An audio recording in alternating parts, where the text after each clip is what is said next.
जबकि उन दिनों अछूत छात्रों की स्कूल में पढ़ने वाले छात्रों से कम संख्या थी। उस पर भी छात्रावास के लिए मकान न देना, मकान होने पर सहायता न करना आदि समस्याओं से जूझना कम कष्टकारी नहीं था। यहाँ तक कि असवर्णों ने उनका सम्मान, अभिनंदन करना चाहा तो सवर्णों ने वहां टांग अड़ा दी। सवर्ण हिंदू के तांगे पर बैठना चाहा तो वह तांगा छोड़कर अलग हट गया। किसी सवर्ण के होटल पर खाना चाहा तो खाना खिलाने से इनकार कर दिया। वाह रे सवर्णों! धन्य है ऐसे संभ्रांत कहलाने वाले सवर्ण व्यक्ति जो व्यक्ति को व्यक्ति नहीं समझते। चींटियों को बूरा खांड, मछलियों को आटा और बंदरों को केले खिलाकर सवर्ण स्वर्ग जाते हैं और आदमी को भूखा मारकर तथा उसे छूकर नरकगामी बनते हैं। सांप को उसके विल पर जाकर चांदी के कटोरे में दूध पिलाते हैं और आदमी को सांप कहकर बहती नदी से प्यासा होने पर भी पानी नहीं लेने देते। क्योंकि अछूत है वह, पानी में मुंह डाल देगा तो सारा तालाब विष से भर जाएगा। अगर वो पानी फिर सवर्णों ने पी लिया तो बेचारों की औरतें विधवा और बच्चे अनाथ हो जाएंगे। असवर्ण अब समझने लगा है कि मैं सांप नहीं आदमी हूँ, और सवर्णों ने जबरदस्ती मेरा नाम सांप रख दिया है। मेरी मेहनत पर गुलछड़े उड़ाने के लिए मेरा खून पीने लगा है। वह जाग गया है, वह चेतनाशील हो गया है, अतः अब वह सांप नहीं कहलाएगा। आदमी है, आदमी था, आदमी रहेगा। आचरण व्यवहार तथा सभ्यता संस्कृति वाला आदमी। न खुद किसी को चूसेगा और अपने को न किसी अपनी शक्ल वाले से चुसवाएगा। मात्र मनुष्य मनुष्यता ही धर्म है, और वही पूजा, वही मंदिर तीर्थ, गुरुद्वारा, मस्जिद, चर्च। अपने भाषण का अंत करते हुए अंबेडकर ने बताया, जो आंदोलन हमने खड़ा किया है, बनाया है, इससे न केवल हमारे लोगों का भला होगा, बल्कि इससे देश में इस प्रकार का समाज भी स्थापित होगा, जिससे हर आदमी के प्रत्येक पक्ष में राजनीतिक, सामाजिक एवं आर्थिक मूल्य तथा स्थान निर्धारित होगा। अपने आंदोलन को तेजस्वी अंबेडकर ने जीवन भर शिथिल नहीं होने दिया। उन्होंने सेना तथा पुलिस में अछूतों की भर्ती की मांग तो की ही, साथ ही पंजाब में लैंड एलिनेशन एक्ट को रद्द करने की मांग भी की, क्योंकि इस एक्ट के कारण पंजाब में कोई अछूत पूरी भूमि का मालिक नहीं बन सकता था। उन्होंने अछूतों को सीधे राज्यपालों तथा गवर्नरों के सामने राजनीतिक प्रबंध में कमियों के खिलाफ शिकायत दर्ज करने की भी मांग की। मई-जून 1929 में मनस्वी अंबेडकर ने बंबई में समाज समता संघ, समता सैनिक संघ की भी स्थापना की थी। उनका आगम्य विवेक, अतुल बल, उत्साह और प्रखर तर्क शक्ति मानव सभ्यता के लिए अतुलनीय था।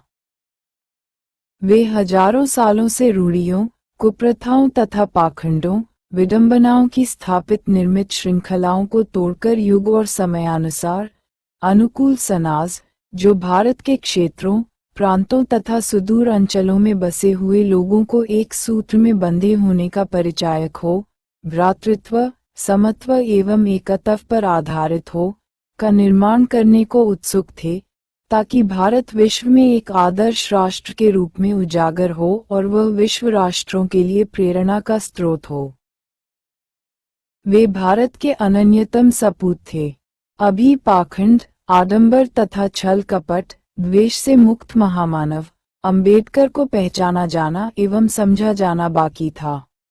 अतः उनके उदार भावों, उदात्त विचारों पर क्रियान्वयन करना, उस पर चलना, न केवल वर्तमान की अपितु भविष्य की मांग है, जरूरत है।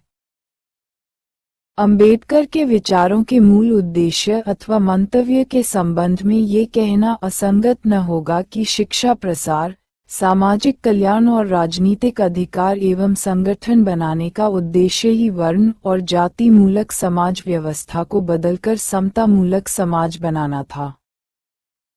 किंतु वर्ण व्यवस्था जन्म और धर्म दोनों से अधिक निकट है। यद्यपि कर्ममूलक वर्ण व्यवस्था में थोड़ा सा औचित्य दिखाई देता है, लेकिन जन्म आधारित जाति व्यवस्था नाम मात्र के लिए भी उचित नहीं है। अक्सर देखा गया है कि व्यक्ति अपने जीवन काल में कर्म को बदलता रहता है, तब जीवन के किसी भी भाग में वह कर्मानुसार ब्राह्मण और किसी भाग में वैश्य, व्यापारी तथा किसी भाग में शूद्रादि भी हो सकता है। इस तरह कर्ममूलक समाज व्यवस्था का मनुष्य के जीवन काल में चल पाना असंभव है, तब पीढ़ी दर पीढ़ी सदियों सदियों तक कर्ममूलक समाज व्यवस्था कैसे चल सकती है? इसके विपरीत जन्ममूलक समाज व्यवस्था मात्र कल्पना भरी है, यानी मिथ्या, भ्रामक तथा अवैज्ञानिक तथा साथ ही कूट कूट कर स्वार्थ भरी योजना है। जानकारी दी जा चुकी है कि अगर रंग को वर्ण कहा जाता है, तो भारत में रंग भेद प्रकृति नहीं है, अतः वर्ण अथवा रंग का आधार ही न होने से समाज को वर्ण व्यवस्था में बांटना कसौटी पर खरा नहीं उतरता। इसी प्रकार जातियों में समाज को बांटना भी असिद्ध है, क्योंकि न्याय दर्शन के प्रणेता गौतम तक जाति शब्द का लक्षण निम्न प्रकार करते हैं। एक ही प्रजनन प्रजाति, अर्थात समाज प्रजनन, व्यापार, नस्ल का नाम है, अतः पृथ्वी पर सभी मनुष्यों की एक नस्ल है, ये मानव जाति है। भारत में फिर बहुत पहले से जिन्हें स्मृतिकार, उपनिषदकार तथा धर्मसूत्र, गृह्य सूत्रकार अनार्य कहते रहे, उनके सबल होने पर और राज्य सत्ता स्थापित करने पर वे अनार्य नहीं रहे। दक्षिण भारत की गोंड, भील तथा कोल आदि अनार्य जिनके साथ जाति शब्द दिया गया था, वे भी अनार्य नहीं थे। सत्तासीन होने पर चंदेल, बुंदेल एवं गहद्वार उच्च माने जाने वाले क्षत्रियों में परिणत हो गए। अगर वर्ण को जन्म से माना जाए तब भी ऐसे अनेक उदाहरण हैं, जो उक्त मान्यता धारण को पूरी तरह तोड़ते हैं। डॉक्टर भीमराव अंबेडकर।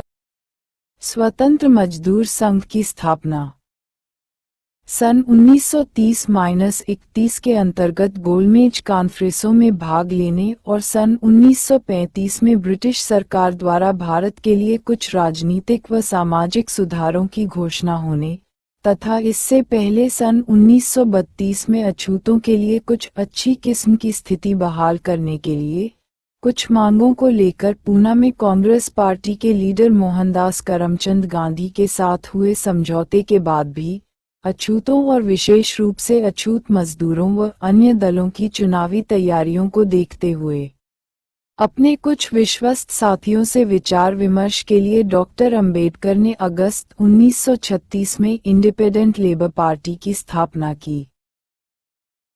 सन 1935 के इंडिया एक्ट में अनेक कमियों के बावजूद आज़ाद मजदूर पार्टी ने उसे लागू करने में दिलचस्पी दिखाई। मजदूर पार्टी के लिए कुछ उद्देश्य घोषित किए, जिनमें मुख्य बातें इस प्रकार थीं। किसानों की संख्या बढ़ने की वजह से मजदूर पार्टी ने कहा कि जोत की जमीन छोटे छोटे टुकड़ों में बंट जाने से किसानों की आमदनी घट रही है, अतः पुराने उद्योगों को बहाल किया जाए और मशीन उद्योग स्थापित किए जाएं। आय और रोजगार में वृद्धि हो। स्वयं सरकार उद्योगों को स्थापित कर चलाए और उद्योगों के प्रबंध में सरकार का स्वामित्व हो। आज़ाद मजदूर पार्टी ने अपने चुनाव घोषणा पत्र में ये भी आश्वासन दिया कि पार्टी रजवाड़ों और जमींदारों द्वारा मजदूरों को उजाड़ने तथा उनसे जबरी वसूली को रोकेगी और मजदूरों को भी उचित सुधारों के बाद वही सुविधाएं देगी जो औद्योगिक मजदूरों को प्राप्त है। आज़ाद मजदूर पार्टी के गठन के बारे में बाबा साहेब अम्बेडकर ने कहा था, कांग्रेस लुटेरों का एक गिरोह है, हो सकता है राजनीतिक स्वतंत्रता प्राप्ति के लिए उसकी जरूरत पड़े, परंतु जहां तक सामाजिक निर्माण की बात है अथवा संबंध है, इस मामले में ये पार्टी बिल्कुल निकम्मी है। उधर बंबई विधानसभा का चुनाव नजदीक आ रहा था और आज़ाद मजदूर पार्टी चुनाव में भाग लेने का इरादा बना चुकी थी, किंतु कांग्रेस पार्टी की तुलना में उसकी शक्ति और साधन बहुत सीमित थे। फिर भी कुशल संगठक डॉक्टर अंबेडकर ने बंबई प्रांत का दौरा किया तथा जगह जगह पर भाषण देकर पूरे समाज के लोगों को आजाद मजदूर पार्टी के प्रत्याशियों के पक्ष में मत डालने के लिए तैयार कर लिया। बंबई विधानसभा में उस समय 15 सुरक्षित सीटें थीं। आजाद मजदूर पार्टी ने कुल 17 उम्मीदवार चुनाव में खड़े किए। मतदान 17 फरवरी 1937 को हुआ और उक्त मजदूर पार्टी के 15 प्रत्याशी विजयी रहे। खुद डॉक्टर अंबेडकर भारी बहुमत से जीते थे। इस चुनाव में कांग्रेस ने जीतने के लिए खूब हथकंडे इस्तेमाल किए। डॉक्टर अंबेडकर और भोपकर को हराने के लिए उसने खूब जोर लगाया। अछूतों की वोट काटने के लिए 2 ऐसे प्रत्याशियों को चुनाव के मैदान में उतारा जो असवर्ण थे। फिर भी आजाद मजदूर पार्टी अपने लक्ष्य को पाने में कामयाब रही। जनवरी 1937 में ही मनीषी अंबेडकर ने कह दिया था, कांग्रेस लुटेरों का समूह है। मनीषी अंबेडकर लोकतंत्र के संबंध में क्या और कैसे विचार रखते हैं या सोचते समझते थे, उसकी साफ झलक 1938 में पटपुर की एक सभा में दिए गए भाषण के निम्न अंश से जाहिर होती है। उन्होंने कहा था, इस देश में लोकतंत्र है, परंतु यह एक ऐसा लोकतंत्र है जो अपनी सूझबूझ से कार्य नहीं लेता। यह एक ही पार्टी के खूंटे से बंध गया है और वह पार्टी लोकतंत्र की विचारधारा तथा कर्तव्य को पूरा करने को तैयार नहीं है। मैं इसे एक डरावनी बात समझता हूँ, क्योंकि हम भारतीय घनघोर अंधविश्वासी हैं और उसने हम पर गहरी छाप छोड़ी है। नतीजा यह है कि हम भारतीय बुद्धि से काम नहीं लेते हैं। हमारे नेता अपने देश में ऐसी बातें करते हैं, अगर वो यही बातें विदेशों में करें तो वहाँ के लोग उन्हें पागल समझेंगे।